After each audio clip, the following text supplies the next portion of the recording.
May 30th, 1992, and we're at the Bergenfield Museum Society. This is the closing of the Camp Merritt World War I exhibit that marked the 75th year since Camp Merritt was built. Here, because this is a building that was moved from Camp Merritt when it was being demolished. This is our entrance hall.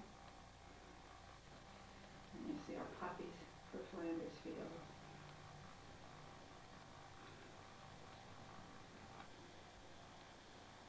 Okay, the World War started in Europe when Germany invaded Belgium in 1914.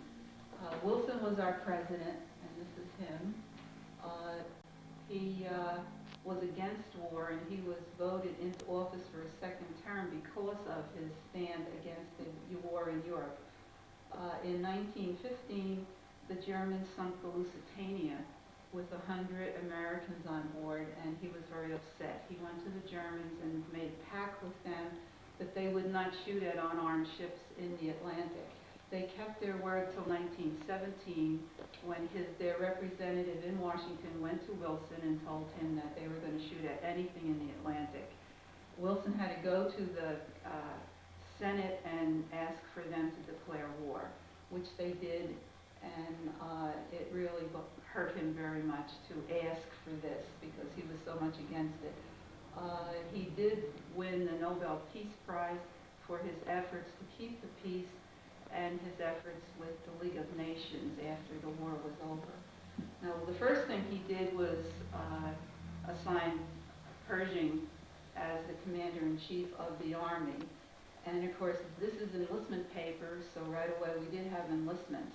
We were not prepared for war because we weren't going in, so that we didn't have, our men were not trained. We were declared war, but we weren't there for months. Anyway, they picked Hoboken as their port of embarkation, and they needed a camp near the port of embarkation. So Bergen County was chosen because it was a farm community. It wasn't built up too much. And they had two ways to get to Hoboken.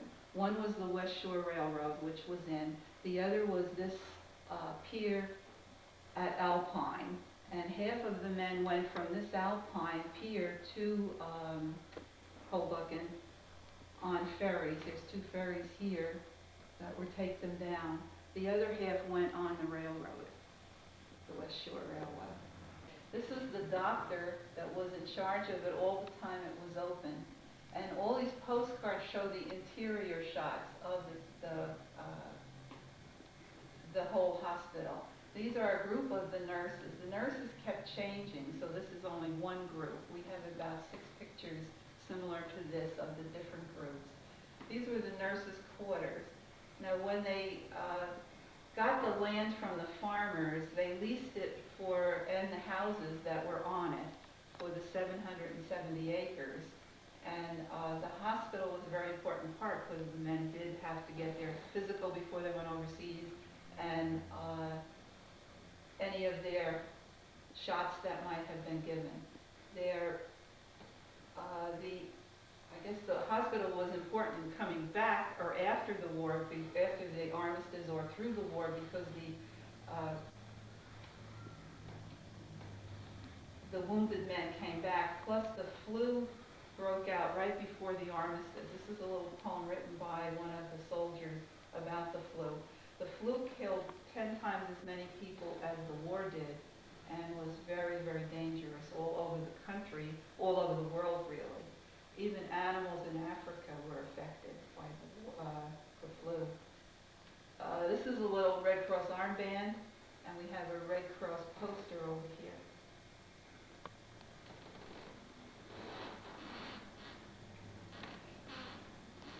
The little card on top is a billet, and when the soldier went aboard his ship at Hoboken, they gave him this little billet. It told him what bunk he had and what to do in case of an emergency.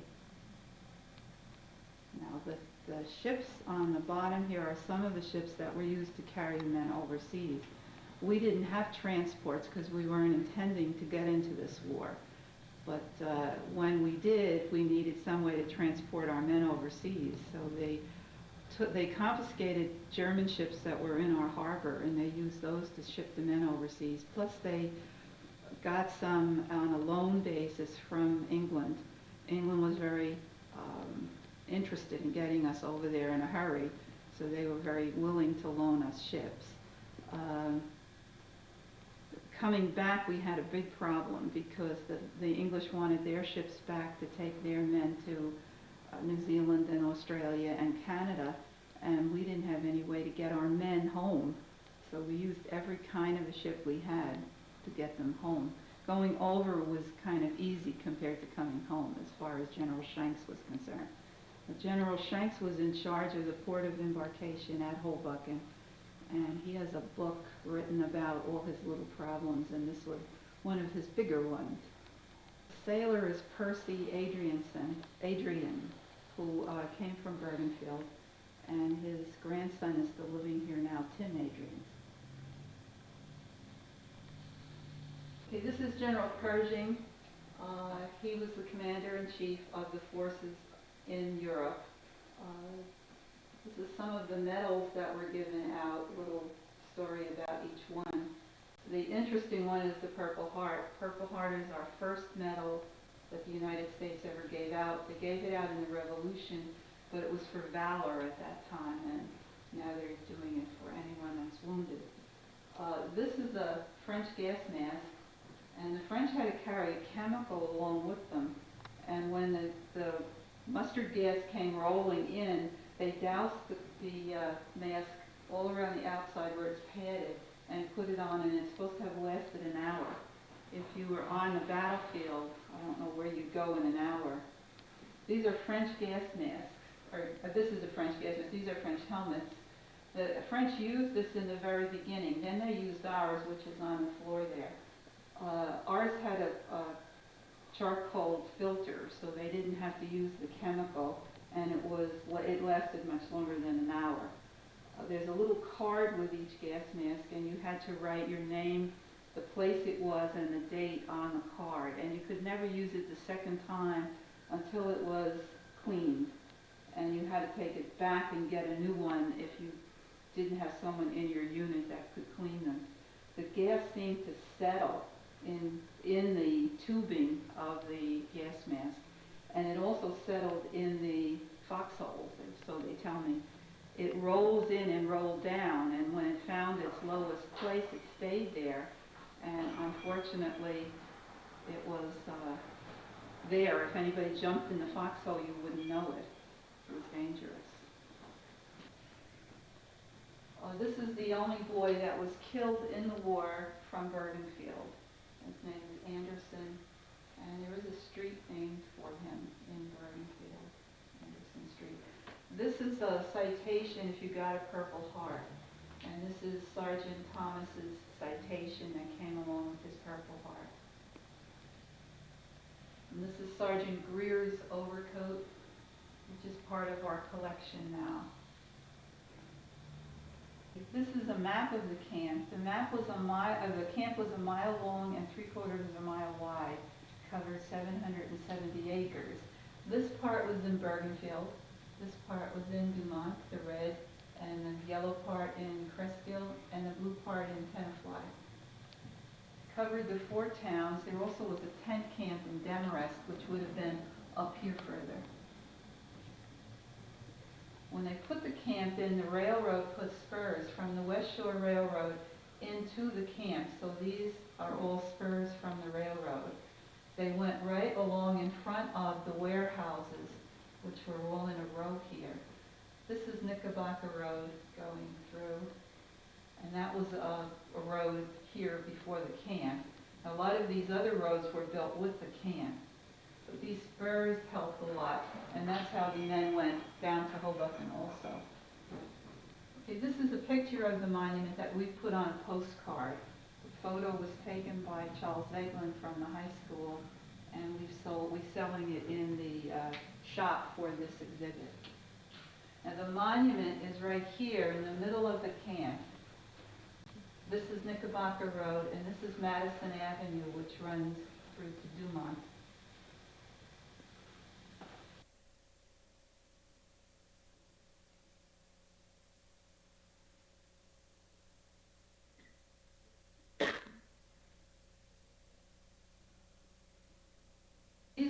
pictures are on loan from Cresskill, and they're marvelous, with a great view of the camp.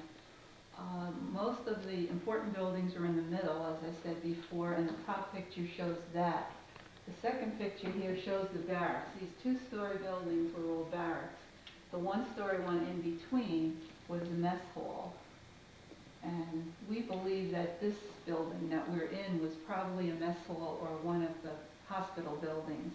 The hospital was in Bergenfield on the end of Hickory, and they would have drawn from the nearest units, I would think. Now, when the flu epidemic started, this was a very good layout because the camp was laid out beautifully, and each two barracks had their own mess hall. So that all those big buildings, the meeting buildings, were all closed, all of these. And the men were kept confined to their barracks and their mess hall. And that helped in not spreading the flu from person to person. As it was, still over 500 people died in Camp Merritt, probably all from the flu. Okay, this is 3 albums, photo albums, belonging to nurses. And we couldn't let everybody thumb through them. They're so brittle, the paper, but we've pulled out some of the things that are interesting. And the first country, as I said, that was invaded was Belgium. These are Belgian orphans. And these are papers for that this particular nurse was caring for these Belgian orphans, and later she adopted them. So these are her papers, which is kind of very interesting. The Belgians also used the forget-me-not. And in one of these, I don't know if you can see that, but they're little forget-me-nots like the poppies that we use today, are to remember the Belgian orphans.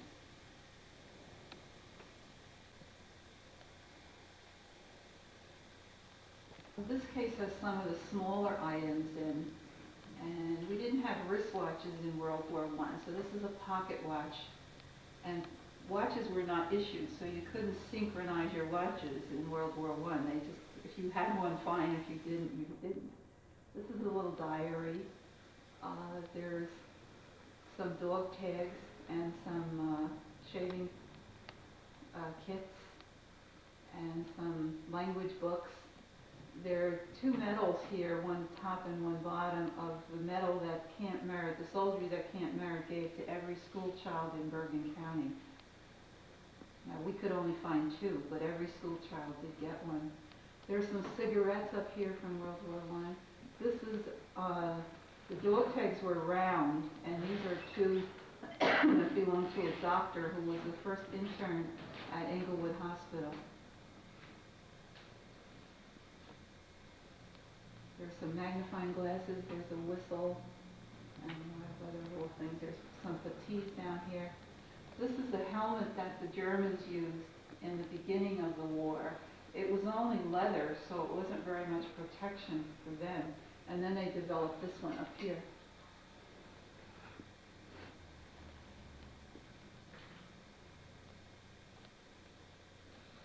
Okay, this is a portrait of General Merritt. He was the first Governor General of the Philippines and was very involved in the Philippine expedition. This portrait came from West Point. They have, this is a negative of it, and we had a copy made.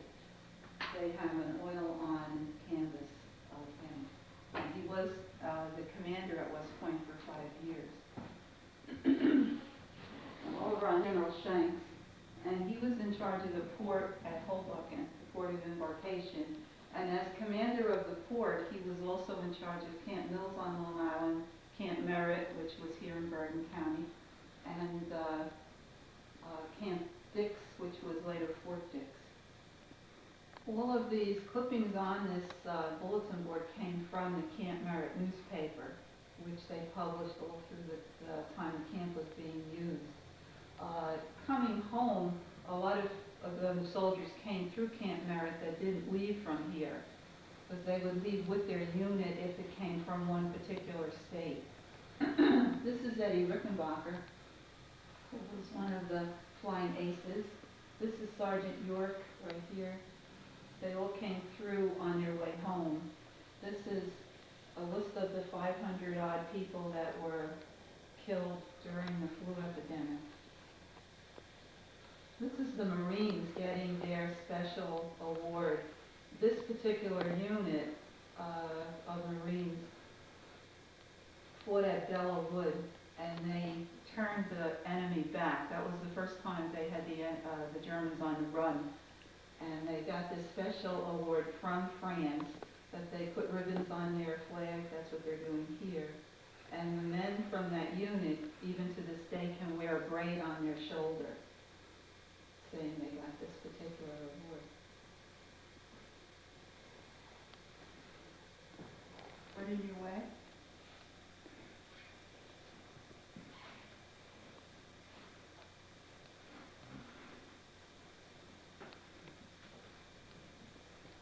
This is the monument to honor those 500 people died at Camp Merritt. This was May 30th in 1924. By then the camp had all been demolished, so it was a big open field then. This flag went overseas with the unit, and we thought it deserved a place of honor. These are 3 uniforms that are in our collection. They're all from the Lightning Battalion, and that doesn't mean they were the only ones there. It's just that we have 3 uniforms, so we put them as if they were marching. We couldn't pick one and put one in and not the others.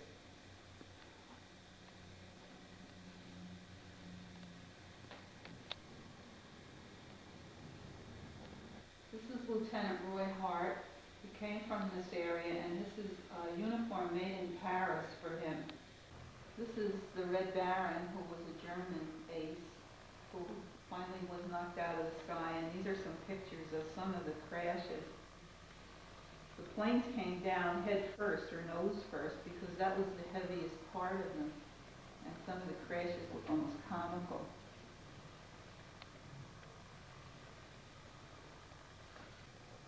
Harvey Dunn was an artist. He lived in Leonia at the beginning of the war, and he was commissioned a captain, this is him in his uniform, by the Signal Corps and sent overseas to sketch the war. And these are some of his sketches. This particular one was done on the battlefield, and we've made it into a postcard. And this one over here was done on the battlefield, and then he took, when he came home, he put some color to it, and this is his final painting. After the war, he moved to Tenafly. This is a copy or a picture of his studio in Tenafly. He also did American Legion covers, quite a few of them after the war. This is one. He was born in South Dakota, so he did a lot of Indian and prairie painting before he started with this war. And after the war, he did a lot of murals. That's what he's doing here for the stores and buildings in New York City. Okay, this is our dead soldier. The World War I was supposed to be the war to end all wars, and we've had several, as you know, since then. This is what war is all about. We didn't want to make it a glamorous thing. It is part of our history, but unfortunately, this is what it's all about.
When the armistice was signed, the camp and the men came home and the camp was closed. It was sold to a demolition company. And the demolition company sold off buildings, like this building is one that was moved from the camp. They also broke some of them down and sold the lumber. With the things that they knew they couldn't sell, they had little bonfires. And there always seemed to be a bonfire with something going on at the camp.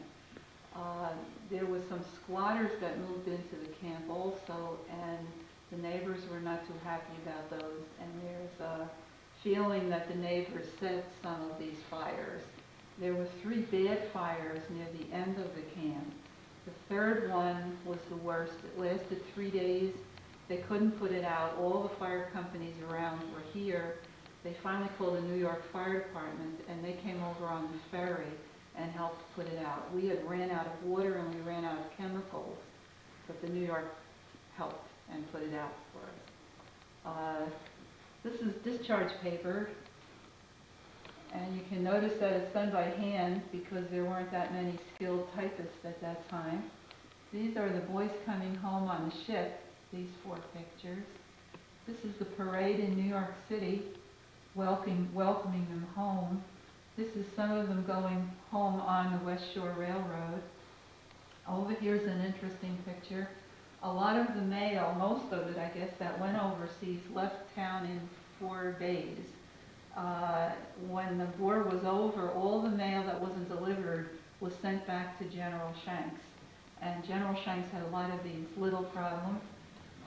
He had to hire a warehouse and 100 people to sort this mail. And most of the people got their mail after they were discharged. That sound familiar? World War II, it happened the same way. Down here is you had an option to bring your dead soldier home or leave him in Flanders Field, which was Belgium, or a field in France. The soldiers, when they first came home, the first group that came home, the newsmen wanted to go aboard and take pictures, and General Shanks wouldn't let them. He said that wasn't dignified. So he hired another warehouse, decorated it all with red, white, and blue, and laid the men all out, had some senator come from Washington to give a service, and he invited relatives if they lived nearby, and any of the reporters that wanted to come and take a dignified picture. So that's his dignified picture. Found this sign in one of our uniforms when we unpacked them, and it kind of suggested this as a final exhibit for this show. These are Spanish-American war canteens, this one and there's one down here, and that shows that we weren't prepared. We used whatever equipment we had from the old wars. There's some boots and some ditty bags and so on here. Here's a map of Belgium. That was an issued map. And there's a newspaper. It says the World War is over. Seems like we're still fighting.